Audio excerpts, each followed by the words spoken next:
CEO ने देखा कि उसके छोटे भाई का बच्चा हमेशा उसकी गोद में रोता था, लेकिन बच्चा अपनी गोद में तुरंत शांत हो जाता था।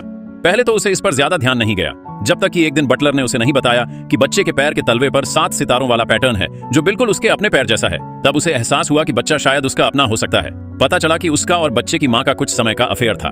1 साल पहले वह औरत नशे में गलती से सीईओ के कमरे में घुस गई। अपने परिवार के पीछा से बचने के लिए सीईओ अगले दिन उठा और उसे किस किया तो पाया कि वह गायब हो गई है। तब से उस औरत की तस्वीर उसके दिमाग में घूमती रही।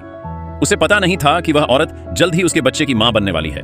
जब उसकी ड्यू डेट पास आ रही थी, तब भी वह खाना दे रही थी। तभी अचानक सीईओ के तीसरे भाई ने उसे पकड़ लिया। खुशकिस्मती से बच्चा सुरक्षित पैदा हो गया। तीसरा जवान मालिक परेशान था, क्योंकि तीनों भाइयों का कोई वारिस नहीं था। परिवार की विरासत के झगड़े से परेशान और यह देखकर कि औरत के बच्चे का कोई पिता नहीं है, उसने औरत से नकली शादी का प्रस्ताव रखा, ताकि बच्चा उनका सबसे बड़ा पोता बन सके और परिवार की सबसे बड़ी ब्रांच को विरासत सुरक्षित करने में मदद कर सके। औरत अपने बच्चे के लिए बेहतर जिंदगी चाहती थी, इसलिए तुरंत मान गई। इस तरह वह मशहूर हो गया।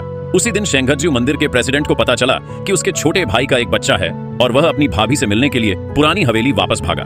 अचानक उसने देखा कि एक मामूली आदमी औरत को धमका रहा था, जो उसे देहाती कह रहा था। औरत ने खुद को धमकाया नहीं, इसके बजाय उसने उस मामूली आदमी को थप्पड़ मार दिया। इससे प्रेसिडेंट बहुत इंप्रेस हुआ। औरत ने उस मामूली आदमी को चेतावनी दी कि वह मालिक है और वह नौकर है, लेकिन उसने उसे धक्का देकर जमीन पर गिरा दिया। प्रेसिडेंट ने उसे जल्दी से पकड़ लिया। जैसे ही उनकी नजरें मिली, वे दोनों स्तब्ध रह गए। उन्होंने एक दूसरे को पहचान लिया। छोटे भाई के आने से प्रेसिडेंट के ख्यालों में रुकावट आई। उसे औरत को गले लगाते और उससे मिलवाते हुए देखकर यह मेरी पत्नी है, प्रेसिडेंट को अचानक दर्द हुआ। डिनर टेबल पर दोनों का ध्यान भटक गया था। सीईओ ने पूछा कि वह कब प्रेग्नेंट हुई।